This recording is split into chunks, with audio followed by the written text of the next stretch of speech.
तो मेरी जो जो चेंजिंग लाइफ जो बोलते हैं ना, एक पेशेंट आया मेरे पास, मेरे वाइट स्पॉट है, मेरी शादी के बाद निकला और मेरे पतिदेव ने मुझे निकाल दिया, मेरे ससुर जी ने मुझे निकाल दिया। मिस सबने लोगों ने वाइट स्पॉट हुआ तो वर्ड्स ऑफ डाइवोर्स। तो पेशेंट मुझे तब लगा कि अब्रॉड में है और इंडिया में नहीं है, सिर्फ कॉस्ट की वजह से। ये अगर मेरे पास इतनी टेक्नोलॉजी होती तो ये पेशेंट को मैं विटिली को ठीक कर सकता था और पेशेंट की शादी को मैं बचा सकता था।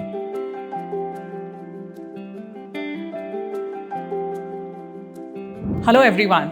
Today we have one of the leading dermatologists in India, the man behind the largest chain of skin treatment clinics in India, Dr. Jagdish Sakhia. Hello sir.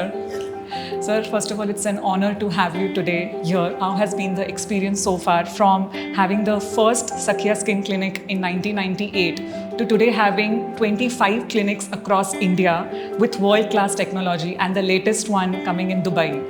How has the experience so far? So I started my first clinic way before, I think 25 years back. It was not my dream to make such type of big chain of clinic. At that time I was just simple ordinary dermatologist seeing OPD from 8 to 10 and then 5 to 9. I have seen so many people coming from zero to hero with their journey. So why not in dermatologists? Because I have seen so many dermatologists doing same type of the practice since years. At the verge of journey, I want to leave the medical profession at all. Because I'm fed up with the same, because there is no innovation in the medical technology in India.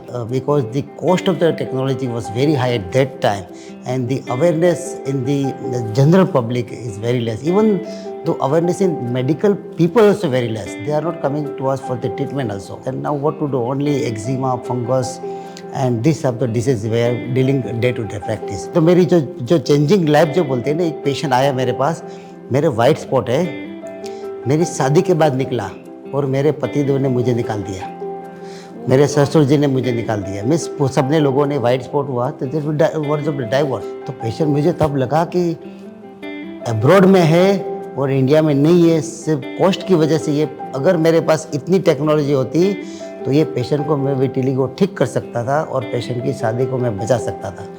तब मैंने light हुआ। तो फिर मैंने गया USA गया, फिर 40 country घुमा, नई नई टेक्नोलॉजी ढूंढा और थोड़ा इकोनॉमिक बनाया, काफ़ी डॉक्टर को ट्रेन किया, काफ़ी सेमिनार लिया, तो काफ़ी लोगों ने मशीन लिया। Then is a cost effective. फिर काफ़ी डिजीज, स्किन डिजीज में कॉस्मेटिक तो बाद ही नहीं आती। 25 years back there is was no any cosmetic. किसी के लिए भी ऐसा सोचना कि मुझे अगर कोई भी ब्यूटी ट्रीटमेंट कराना है तो कोई डर्मेटोलॉजिस्ट के पास नहीं जाता था। उस टाइम पे सब लोग कोई पार्लर या सैलून में जाते थे, लेकिन अभी I think you have change the whole perspective.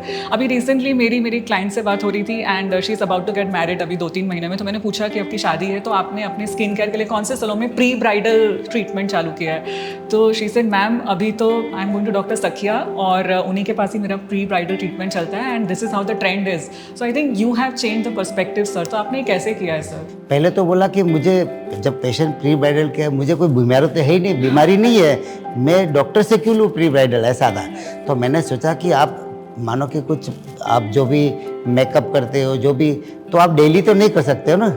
मानो कि आज आपने किया और एकदम शादी में अच्छे लगा, दूसरे दिन जैसे निकाले घर में जाएंगे तो आप दिखेंगे तो ओरिजिनल ही है। तो मैंने सोचा कि आपका जो दिन वेडिंग है वो स्किन जो है ऐसा आपको हमेशा क्यों नहीं रखो।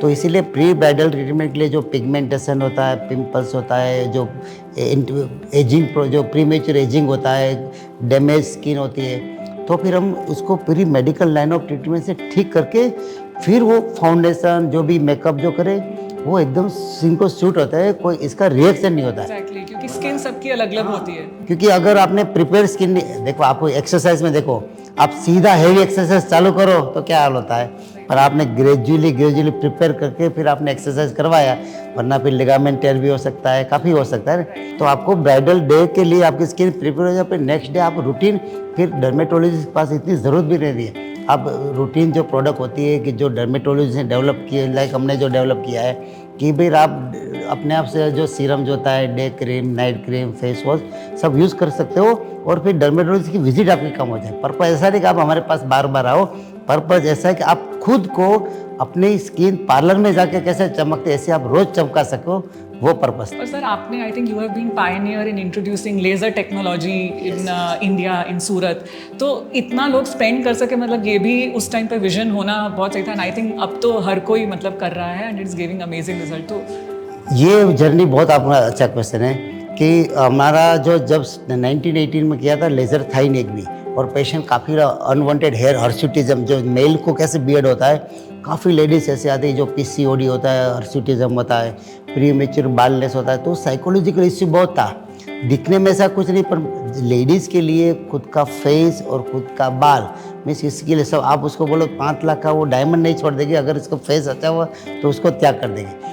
और इसके लिए इसका जो डिप्रेशन होता है, इन्फीरियरिटी कॉम्प्लेक्स होता है, लो सेल्फ एस्टीम जो होता है, काफ़ी ऐसा होता है कि खुद को कॉन्फिडेंस फील नहीं कर सकती थी। फिर हमने वो हेयर रिमूवल के लिए लेज़र लिया, फिर पिगमेंट के जो ब्लैक स्पॉट के लिए लेज़र लिया, फिर वाइट स्पॉट विटिलिगो के लिए लेज़र लिया, फिर बर्थ मार्क, काफ़ी ऐसा होता है कि बर्थ मार्क की कोई ट्रीटमेंट ही नहीं थी, तो बर्थ मार्क के लिए भी लेज़र लिया।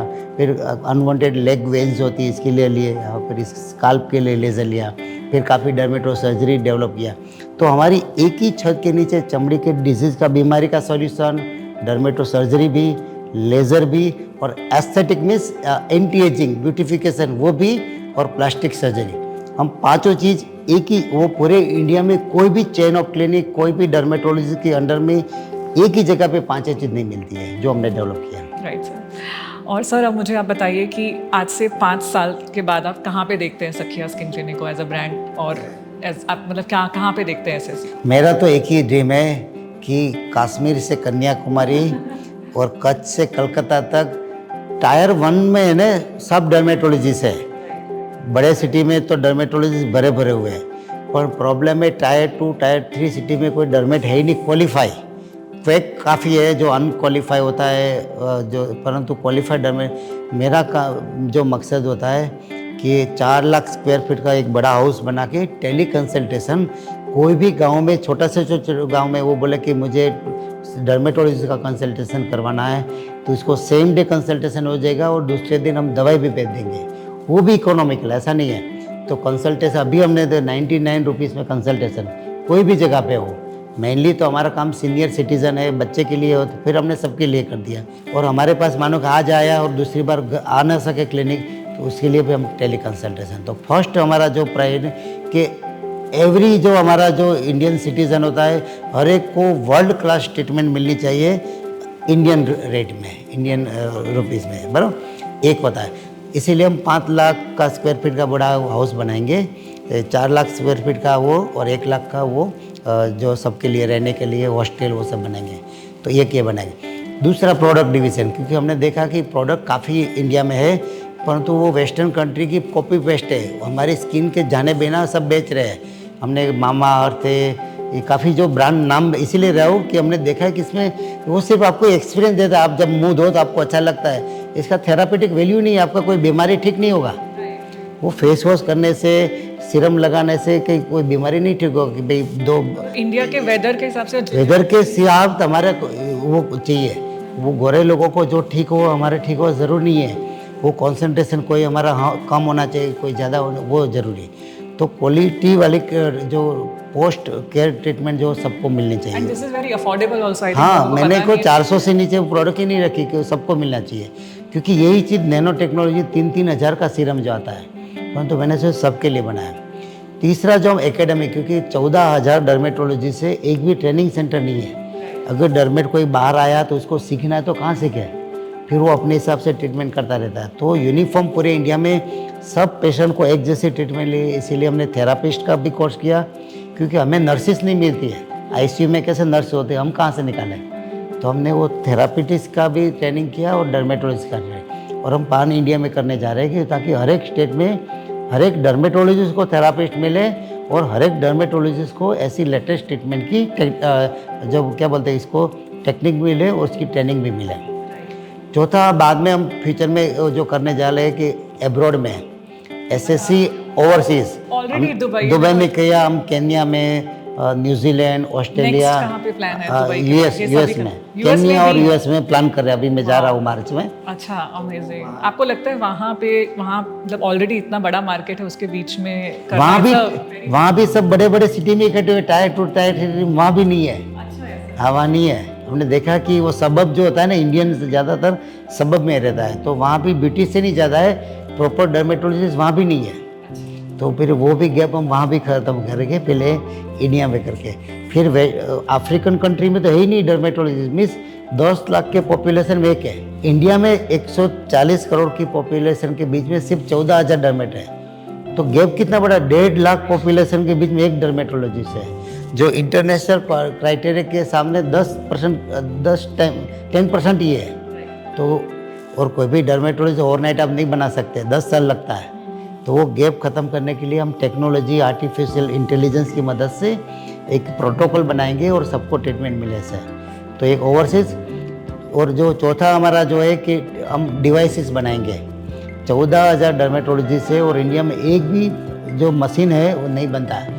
इसीलिए सब एस्थेटिक ट्रीटमेंट महंगी क्यों है, क्योंकि एक एक मशीन 30-30, 40 लाख का आता है। चाइनीज़ अलग है, चाइनीज़ में क्या होता है, क्वालिटी कंट्रोल नहीं होते, यूज एंड थ्रो, पर स्किन जल जाती है, काफ़ी कॉम्प्लिकेशन होता है। तो चाइनीज़ यूजुअली नहीं करना चाहिए, क्योंकि हमने काफ़ी पार्लर वाले भी लेज़र करते हुए, वो उसको ट्रेनिंग नहीं मिली, उसने पढ़ाई नहीं किया और वो पार्लर में लेज़र दे रही है, वो बहुत रिस्की है। थोड़ा खर्चा थोड़ा अच्छा ज़्यादा लगेगा, पर आपको डर्मेटोलॉजिस्ट अथवा इसकी ट्रेनिंग के नीचे जो तैयार हो, इसके पास ही ट्रीटमेंट लेना चाहिए। तो हम डिवाइस बनाने जा रहे हैं ताकि सबको क्या इकोनॉमिकल डिवाइस मिले। मुझे तो कम लगेगा, मैं 100 क्लिनिक बनाने जा रहा हूँ। जो पाँचवा है कि 100 स्मार्ट सिटी में हम 100 क्लिनिक बनाने जा रहे हैं ये 5 साल के अंदर। सर, आपका विजन और आपका डिटर्मिनेशन आई थिंक अनमैचेबल है।